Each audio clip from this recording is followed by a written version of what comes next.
받으신 질문이 네. 정말 많으실 것 같아요. 1년에 상담을 보통 500건 이상 하니까 상담 500건이면 질문이 500개 넘었겠네요.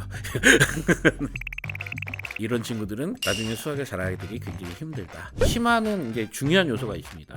전국의 거의 99% 고등학교가 틀렸던 문항을 또 틀리지 않기 위해서 우리가 뭐를 해야 되냐, 유형 문항과 심화 문항을 좀 나누어서 설명을 드리면, 안녕하세요. 오랜 기간 동안 아이들의 올바른 수학학습 방향과 방법을 연구 중인 메스프 이철용 원장이라고 합니다.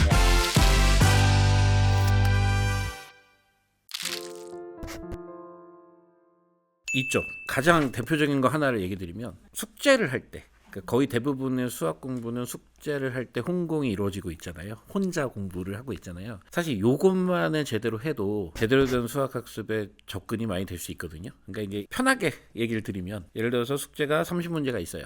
풀 수 있는 25문항과 못 푸는 5문항이 있어요. 그러면 풀 수 있는 25문항을 풀고 5문항은 내 거 아니야 하고 그냥 바로 발표를 치고 가서 선생님한테 묻는다. 이런 친구들은 나중에 수학을 잘하게 되기 굉장히 힘들다. 그러니까 제대로 된 수학 학습 방법은 내가 풀 수 없는 5문항을 연구하고 고민하려는 그 과정에 있어요. 그래서 이제 여기서 중요한 게, 못 푸는 5문제 같은 경우에는 우리가 수학 실력을 높이는 관점으로 생각을 해야지 숙제를 완성을 하는 관점으로만 생각을 하면 안 돼요. 그러니까 숙제를 할 때는 충분한 시간적 여유를 갖고 바로 발표 치지 말고 못 풀겠는 5문제를 열심히 분석하고 연구하고 풀어요. 혼자 스스로 풀어내는 게 우선 학습 과정에서 가장 좋은 선택이 맞는데요. 이게 바쁘잖아요. 그러니까 효율이 떨어지죠. 시간을 무한대로 무한정 갖고 풀 수는 없으니까 꼭 시간 체크를 하셔서 풀어서, 예를 들어서 한 20분에서 30분 고민했는데 안 풀린다. 이러면 어떻게 판단을 하는 게 맞냐면, 오늘 안에 안 풀린다.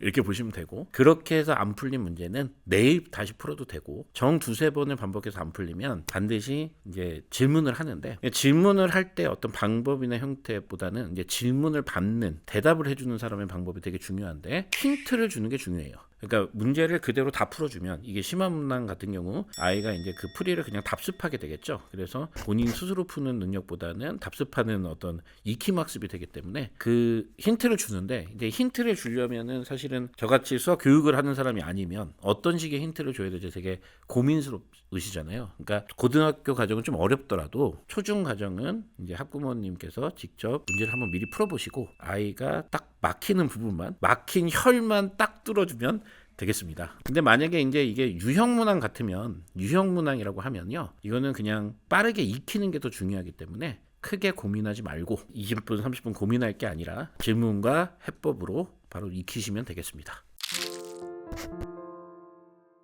우선은 아니다. 굳이 나누자면 아니다가 맞고요. 수학 머리보다는 올바른 공부 방식과 방법이면 충분하다. 요게 더 맞는 것 같고요. 굳이 수학 머리를 나누자면 습득력, 그러니까 저학년 어머니들이 수감이라고 부르는 용어 있죠. 그 습득력과 베이스가 깔린 상태에서 심화를 어디까지 풀 수 있냐라는 간극, 두 개를 나눌 수 있는데, 수감과 간극이 큰 아이들의 같은 경우 좋은 머리 때문에 오히려 공부를 등한시하면 고등학교에서는 정말 매운맛이라 성적이 곤두박질 칩니다. 이 정도로 끝내요.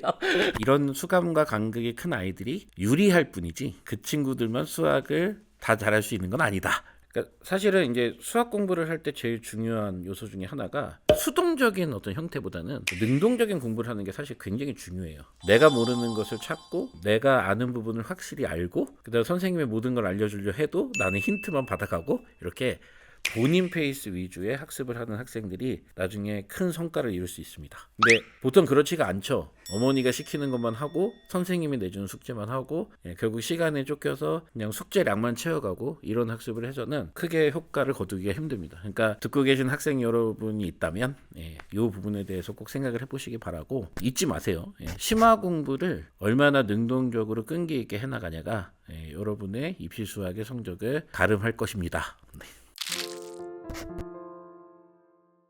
우선은 문항이에요. 문항. 그러니까 어떻게 출제되냐, 문항의 종류를 좀 먼저 설명드리는 게, 거기서부터 시작하는 게 맞는 것 같아요. 실제로 유형 문항과 심화 문항의 배분, 그 다음에 심화 문항의 그 높이에 따라서 학교 내신 난이도가 결정이 나는데, 이건 이제 난이도가 그렇게 결정 나는 건 나는 거고요. 중요한 건 이제 유형은 그냥 기본적인 뼈대 구성에서, 그러니까 보통의 유형수에서 크게 변화 없이 비슷한 문항들이 출제된다 보시면 되고, 심화는 이제 중요한 요소가 있습니다.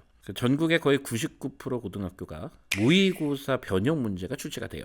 그 모의고사라고 하면 제가 좀 설명을 드리면 고등 모의고사죠. 그래서 1학년 내신에는 고1 9월 모고, 고3 3월 모고께 출제가 되고 2학년 내신에서는 보통 2학년 모의고사가 출제되는 게 아니고 3학년 모의고사가 그대로 출제됩니다. 왜냐면 3학년 때는 수능 모의고사 때문에 범위가 똑같죠. 그래서 이렇게 준비가 되는 것인데 이렇게 보시면 돼요. 그래서 공부 순서를 잡으실 때 고등은 유형을 먼저 다 공부를 하고요. 그다음에 심화 빌드업을 어느 정도 하고 나면 반드시 중2, 중3이 되었을 때는 모의고사 기출 문제를 먼저 풀 것을 추천드립니다. 그 이유는 모의고사 기출을 먼저 풀고요. 그다음에 내신 기출을 풀면 변형 문항 연습도 자연스럽게 될 수가 있어요. 그렇게 얘기 드린 이유가 이 수학 문제에는 흐름이 있어요. 그러니까 시대를 풍미하는 유행 같은 문제의 유형이 있다고 보시면 돼요. 그래서 제가 공부했을 때 나왔던 문항들이 지금 출제되는 게 아니고 부모님들이 봤던 그 문항들은 지금은 엄청 쉬운 문항이니까 아이들의 기준을 잡아주는, 그러니까 내신이든 수능이든 나오는 출제의 어떤 기준을 잡아주는 걸 모의고사와 수능으로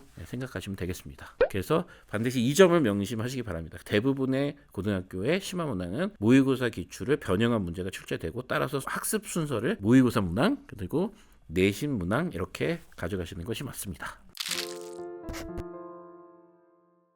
있는데 우선은 오답은 수학 공부의 생명이에요. 그러니까 왜 수학 공부의 생명이 오답이냐면 아이들은 두 개의 문항을 틀려요. 못 푸는 문항이랑 틀렸던 문항. 근데 사실은 처음 봐서 못 푸는 문항을 틀리는 경우보다 틀렸던 문항을 또 틀리는 경우가 훨씬 많습니다. 그러니까 따라서 오답이 굉장히 중요합니다. 근데 여기서 이제 중요한 것은 틀렸던 문항을 또 틀리지 않기 위해서 우리가 뭐를 해야 되냐? 이제 유형 문항과 심화 문항을 좀 나누어서 설명을 드리면 유형 문항은 오답이 나오면 반드시 다시 풀면서 이 풀이를 빠르게 익히는 게 굉장히 중요하고요. 그러니까 목표를 다시는 이 문항을 안 틀릴 거야. 이렇게 가는 게 맞는 거고요. 심화 문항은 결국은 이제 오답이라 하면은 틀렸지만 언젠간 한 번은 이제 틀렸다 맞은 거잖아요. 그 맞췄을 때 올바른 본인의 풀이를 리뷰하는 것이 굉장히 중요합니다. 그러니까 왜냐하면 본인의 풀이를 리뷰를 해야 그 문항에서 요구하던 이 심화 문항의 여러 가지 조건들을 본인이 어떻게 해석하고 혹은 연계했는지를 기억할 수가 있어요. 그래서 다음번에 비슷한 문항이 나왔을 때 연계하는 대비할 수 있는 힘이 생긴다. 이렇게 보시면 되겠네요. 네. 자, 끝으로 우리 주니어 여러분들, 혹시 자기가 수학 공부를 열심히 하고 있는데 잘 성적이 안 나오면 굉장히 속상하죠. 선생님한테 저 머리 나쁜 거 아니에요? 이런 질문을 참 많이 하는데 여태까지 선생님이 1년에 500건 이상의 상담을 하면서 느낀 것은 거의 대부분 다 방향과 방법이 틀렸더라고요. 머리가 나쁜 게 아니라 누구나 할 수 있는 과정이니 본인의 방향과 방법을 한번 바꿔보시기 바라요. 자, 많은 도움이 되었으면 좋겠습니다. 감사합니다.